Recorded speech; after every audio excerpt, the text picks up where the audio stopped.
पढ़ेंगे विद्युत क्षेत्र की तीव्रता और विद्युत विभव में संबंध।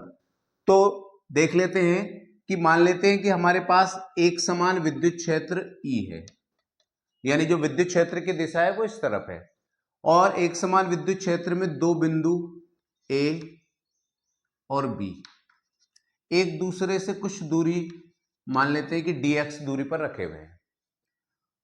तो चूंकि विद्युत क्षेत्र की तीव्रता इस तरफ है, इसका मतलब यह है कि बिंदु A पर विभव अधिक होगा और बिंदु B पर विभव कम होगा, क्योंकि हम जो परीक्षण आवेश है उसको इस तरफ लेके आ रहे हैं।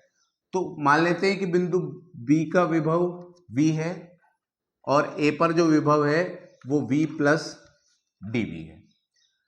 अब एकांक धनावेश को बिंदु B से A तक लाने में या Q नोट आवेश को B से A तक लाने में कितना कार्य करना पड़ेगा, तो कार्य देख लेते हैं। कार्य बराबर बल इंटू विस्थापन, और कोण की बात करेंगे तो विस्थापन B से A की तरफ हो रहा है, मतलब विद्युत क्षेत्र की विपरीत दिशा में हो रहा है, इसलिए जो एंगल बनेगा वो बनेगा 180 डिग्री। तो dw बराबर हुआ हमारा -FE dx, यानी इस तरफ लाने में हमें नेगेटिव काम करना पड़ेगा, यानी विद्युत क्षेत्र को नेगेटिव काम करना पड़ेगा।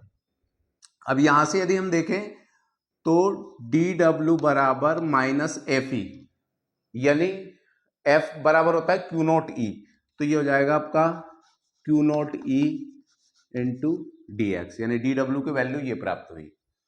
अब हम देखते हैं कि बिंदु B और बिंदु A के विभव में कितना डिफरेंस है। तो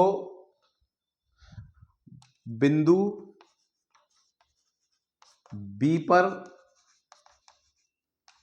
विभव, बिंदु B पर विभव VB कर लेंगे, और A पर जो विभव होगा उसको हम VA लिख लेंगे। तो जो विभवांतर होगा,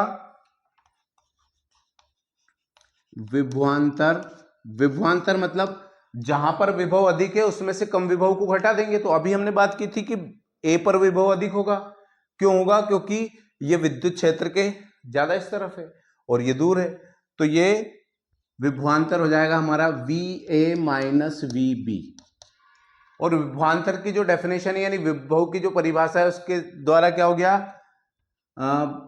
Q नोट आवेश को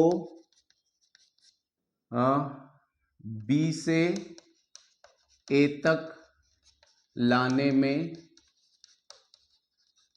किया गया कार्य, कितना कार्य करना करेगा बटे परीक्षण आवेश। तो VA माइनस VB निकाल लेते हैं हम। VA का मान रख देता हूं, VA का मान कितना है, V प्लस DV, तो ये हो जाएगा आपका V plus DV minus VB का मान रखेंगे तो कितना है V, और ये किसके बराबर होगा, Q नोट आवेश को B से A तक लाने में किया गया कार्य, जो कि हमने अभी निकाला था। dw बराबर minus Q note E minus Q note E dx और बटे में Q नोट। तो Q नोट से Q नोट कैंसिल हो जाएगा और V से V कैंसिल हो जाएगा, तो dV बराबर बचेगा माइनस E dx। तो E निकालेंगे तो E बराबर हो जाएगा माइनस dV बटे dx। यही विद्युत क्षेत्र की तीव्रता और विद्युत विभव में संबंध है। अब इस संबंध के बारे में चर्चा कर लेते हैं कि यह संबंध क्या बता रहा है। यह संबंध बता रहा है कि विद्युत क्षेत्र की जो तीव्रता है वो विभव में पतन की दिशा में होगी, मतलब विद्युत क्षेत्र की तीव्रता उस तरफ अधिक होगी जहां पर विभव का पतन अधिक होगा। dV बटे dx, तो यहां पे dV बटे dx जो है, dV बटे dx जो है उसको बोलते हैं विभव प्रवणता, उसको बोलते हैं विभव प्रवणता। और जो विभव प्रवणता की जो दिशा होती है वो निम्न विभव से उच्च विभव की ओर होती है, मतलब निम्न विभव यानी बिंदु B से A की तरफ होती है, परंतु जो विद्युत क्षेत्र की तीव्रता की दिशा है वो A से B की ओर होती है। इसका मतलब यह हुआ कि विद्युत क्षेत्र की तीव्रता उस तरफ अधिक होगी जहां पर विभव का पतन सर्वाधिक होगा। तो ये जो संबंध है वो बहुत इंपॉर्टेंट संबंध है, और ये